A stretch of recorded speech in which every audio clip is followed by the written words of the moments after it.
All right, welcome to yet another video by Unnati Academy. In this one, we take a very common problem in probability where we have two dice and both of them are thrown together. And through this, we cover how probability is calculated for various different events, because this kind of a situation enables us to create a lot of events, and that is what I'm going to kind of focus on this video. So dice 1 can land on any of the 6 faces, and remember, it's an unbiased die, so there's an equal chance of any face landing, and same with dice 2 as well. So all possible combinations, if we enumerate all possible combinations where dice 1 lands on 1, dice 2 lands on any one of the 6. So for the landing 1 of dice 1, we have these 6 possible landings for dice 2. And same for each possible landing of dice 1, we have all these 6 possible landings of dice 2. And all these together will give us an enumeration of the possible outcomes. Right? And we can write all of these down. 2, 1, 2, 2, 2, 3, 2, 4, 2, 5, 2, 6. And not going to take too much time. Quickly write these down. Right? 3, 1, and 4, 1, 5, 1, 6, 1. And 3, 2, 4, 2, 5, 2, 6, 2, 3, 3, 4, 3, 5, 3, 6, 3. Not many more. 3, 4, 4, 4, 5, 4, 6, 4, 3, 5, 4, 5, 5, 5, 6, 5.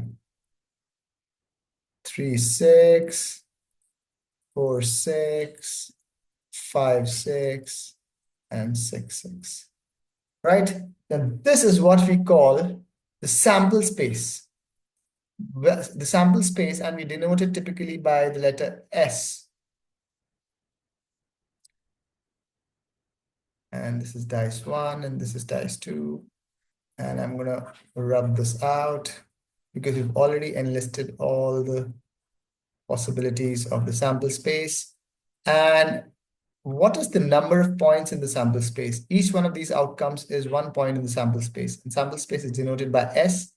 And this matrix is essentially the sample space. And we say that the number of elements in the sample space is the number of possible outcomes, which is 36, 6 by 6, right?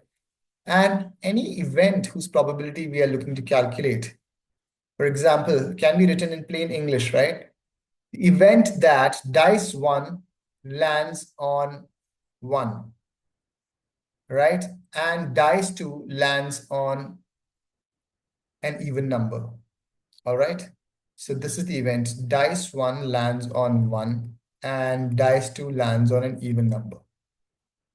Let's see how many outcomes out of the whole sample space actually satisfy this. So when dice 1 is 1, that means we're talking about this row, the first row. And how many of these are actually even numbers for dice 2? So 1, 2, 1, 4, and 1, 6.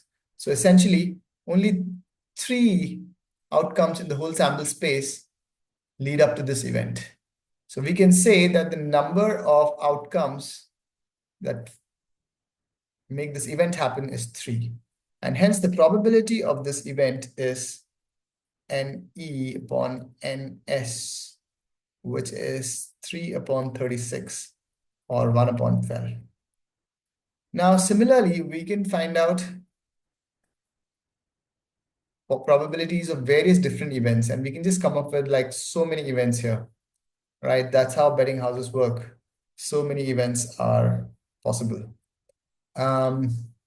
Let me erase this as well. Let's see, what could be the other events? Let's come up with something interesting.